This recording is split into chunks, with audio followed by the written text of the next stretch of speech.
Modeh Ani. Modeh Ani. Last week, the week before last.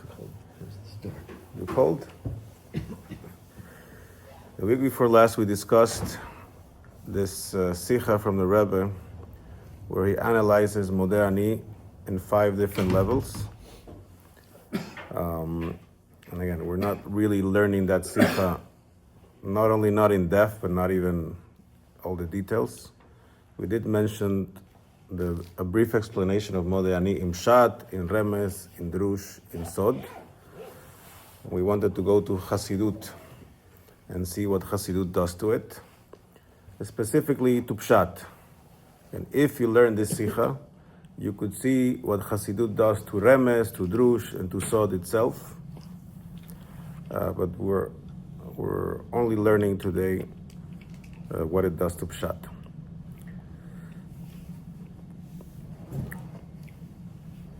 Now, I once heard from Rabbi Shui from Caracas an explanation of why Hashem has so many names.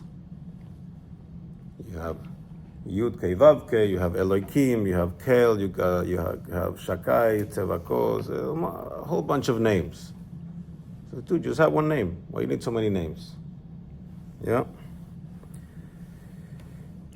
Now, before you had an iPhone that has this panoramic way of taking pictures, if you were in a beautiful place, imagine you're in a canyon, beautiful place, and you wanted to really take home the memory of the canyon, and you grab the camera and you take one picture, it doesn't do it. You would need to stand and take multiple pictures, 360 degrees, so you can get the real picture once you go home.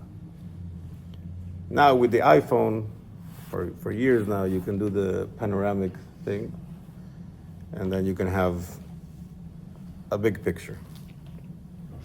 But before, you would have to take multiple pictures, and then you could put them together in some form and have a little bit more of the feeling of what it meant to be standing in that particular place. It's a similar idea with Hashem and His names. Not even the iPhone can capture Hashem with the panoramic picture. It's too much. So we have different pictures of Hashem. Hashem is behaving as the name Yud and Hey and Vav and Hey, or Hashem is behaving like the name Elokim, or the name Kel, or the name Shakai, or this or that. You have different pictures. And if you put them together, you get a little bit more of what it means, Hashem. You never get the full picture, but for sure, with one picture, you get nothing. With a few of them, you get a better sense of what you're dealing with. Yeah? And if we're talking about the name of Good morning of Yud and Hey and Vav and Hey, so this name represents Tiferet. It represents Hashem behaving in a way of mercy and beauty and harmony.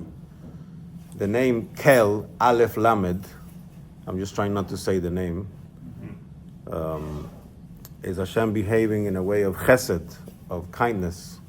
The name Elokim, it's Hashem behaving in a way of justice and strictness and discipline.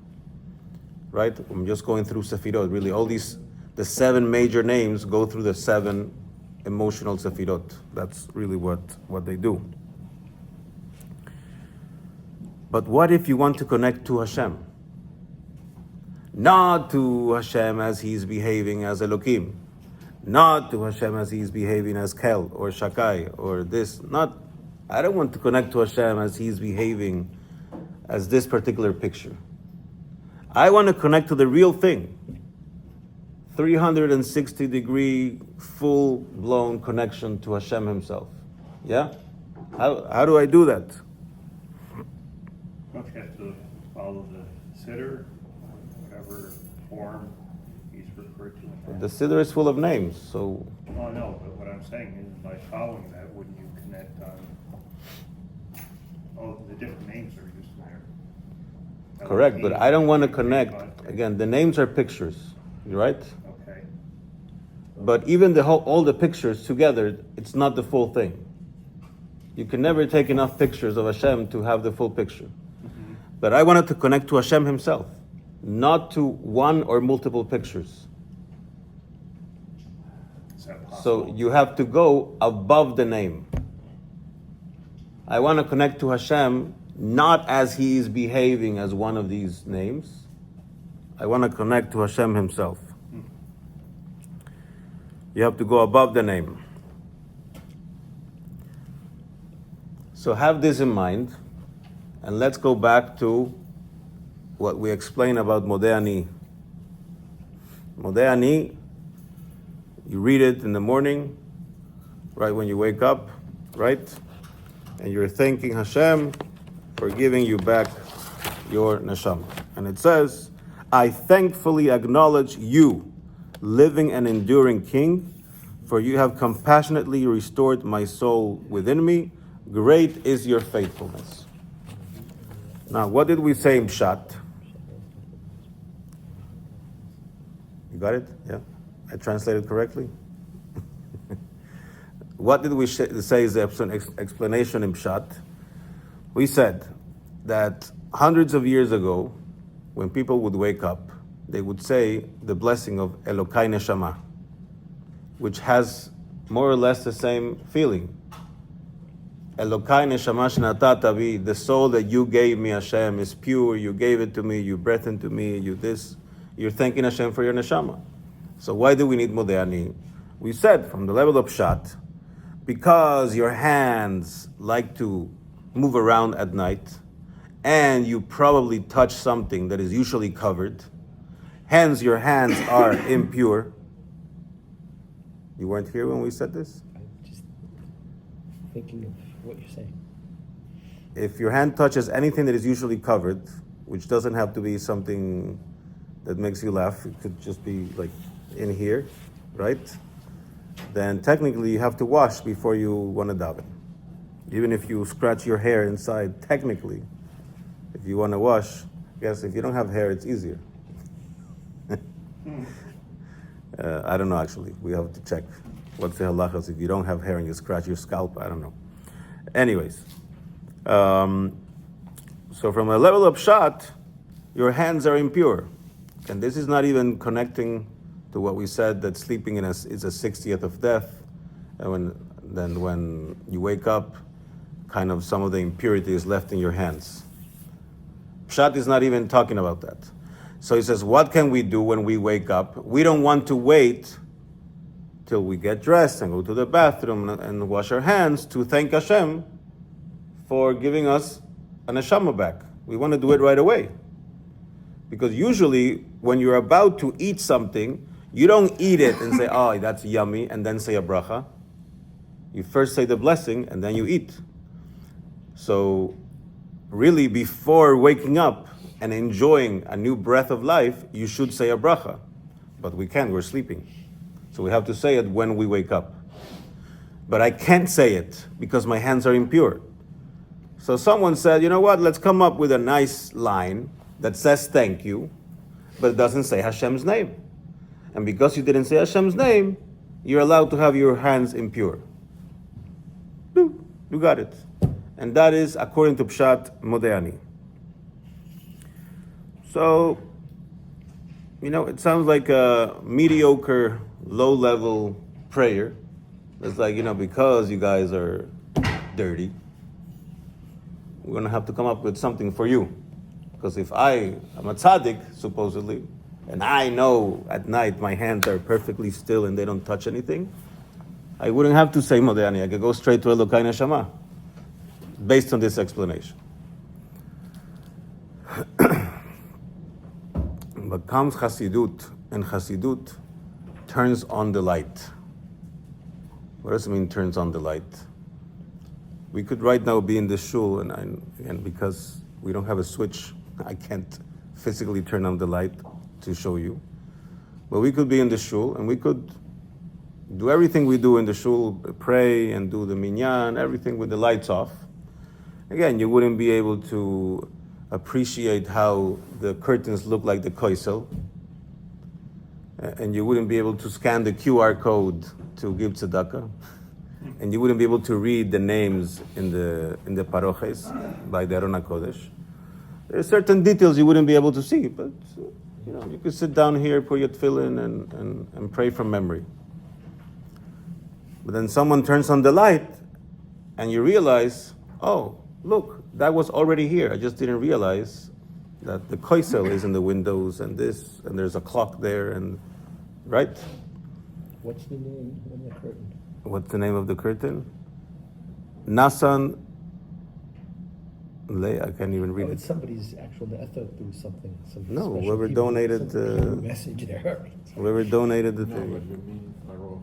But in the main shul, In the there's Hebrew on the curtains in As the well. main shul. Are those names of donors? Yeah. Of donors. Yeah. Oh, I thought there was some. You want a curtain with your name? No, I can arrange it. No, I mean those very big letters on the curtains. No, those are the Ten Commandments. But there's smaller letters that talk about the donor. I don't Yeah. think Okay. he's referring to that. I was referring to the Ten Commandments. Exactly. Over there, but not This here. one doesn't have that. No, this one just has the donor. Okay. But thank you. See, if the light, sometimes even with the light on, you don't know what it says. Right.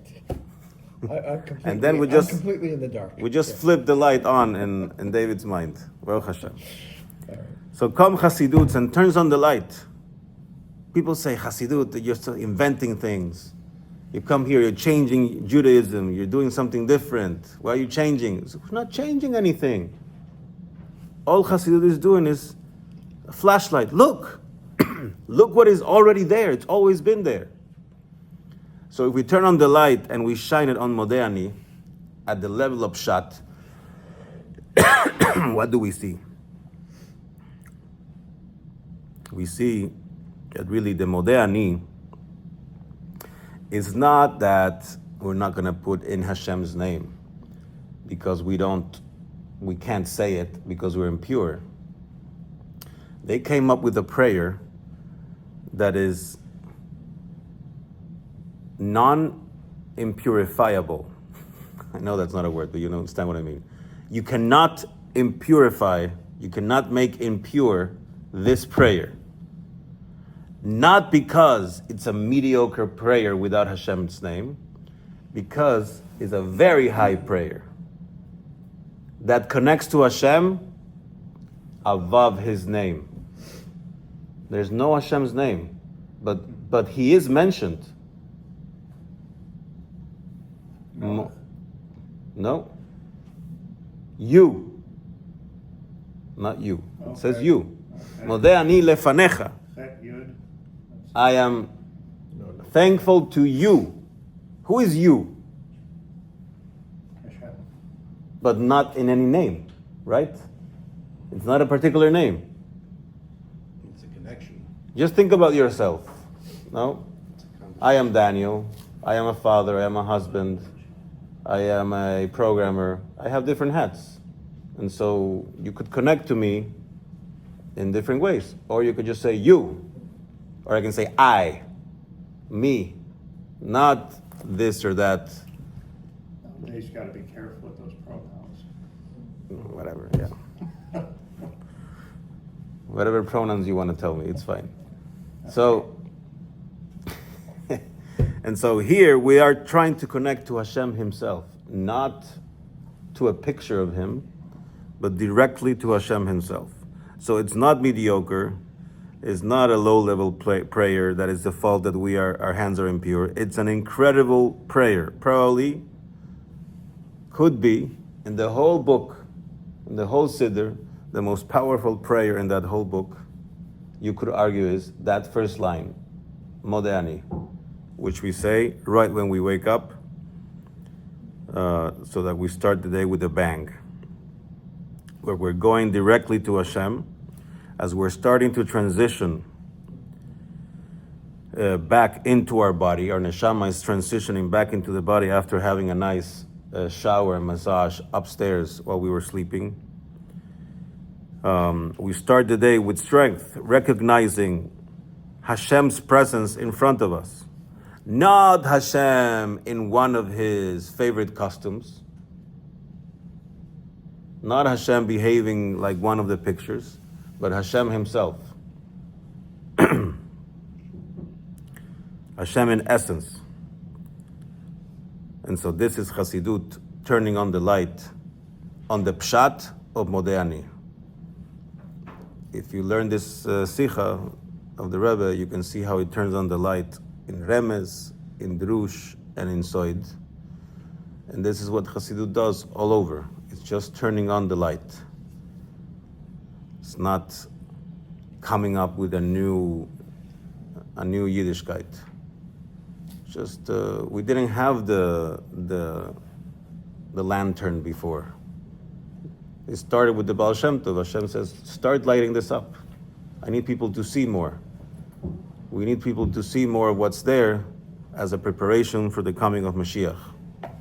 So Who wrote the Modeh? Why you ask me questions I don't know? but was it okay? I don't remember. But We that's can find fine, out. But I mean, I'm saying, is it pre-Chassidut and Yes. Chassidut? But remember, pre-Chassidut doesn't mean nobody had any light. But it wasn't, the people who had some of the light were not, they didn't have permission to reveal it. Right. Chassidut. How much they knew they had the light or not, you see, the Rebbe analyzes hundreds and hundreds of the Rashis. And in all of them he finds, you've learned this on Monday nights, he finds the Yaina Shel Torah. He finds something that you couldn't see, but it was already there from 1,000 years ago. He does the same with Rambam, he does the same with many things. How much they knew they were putting this in and how much was Ruach HaKodesh, depends. But there were big tzaddikim who knew. I mean, Rabbi Shimon Bar Yochai wrote the Zohar 2,000 years ago. He says that a 3 years old can understand. At 3 years old, who? Rashi. 5 years old. Oh, 5. Yeah, no, but Rashi is written for the 5-year-old, but it includes in it information for even the biggest tzaddikim. That's the magic of Rashi. And it was hard to appreciate this without the light of Chassidut. When the Rebbe showed, look at this. He says, look, you think this is just a Rashi for a 5-year-old? There's here, why does Rashi sometimes brings the name of the person who said his source? I would say 80-90% of Rashis, he explains, he doesn't bring his source. So why does he sometimes bring the source? For the 5-year-old, doesn't mean anything. He doesn't even realize that now he brought the source. But for somebody who knows, so wow, the fact that this was said by Rav Yitzchak or by Hillel or this or that, that makes a difference. What time is it? Because I'm seeing stress in the air. It's what you have 1 minute and 1 5 minute. seconds. Okay. I'm feeling the stress. People are looking for their seats So and you stuff. just wasted the 5 seconds. So you've got, I didn't waste it. I made you all laugh. now you've got 55 Please seconds. stop. Okay. And so what we take from this, and tomorrow we probably might finish Modeh, is that the most powerful moment of your day could potentially be the moment you wake up. And so if you don't say Modeh, or you say it without thinking, or you say it after 25 snooze. If you snooze, what did you do? And I'm saying you, I snoozed today, so it's okay. If you snooze, you woke up, you had a chance right away to thank Hashem. This is, I'm not ready yet. Snooze. No, but what if you wake up, you honestly forget, and then later on you remember you should have done it? Then you do it later, but you But is didn't get the initial power of the Modeh. You didn't get the full breath of it. It's okay. Really? Okay. Day by day we grow. That you don't wake up. Day by day we grow. So these 5 to 12 seconds can really, really change your whole day.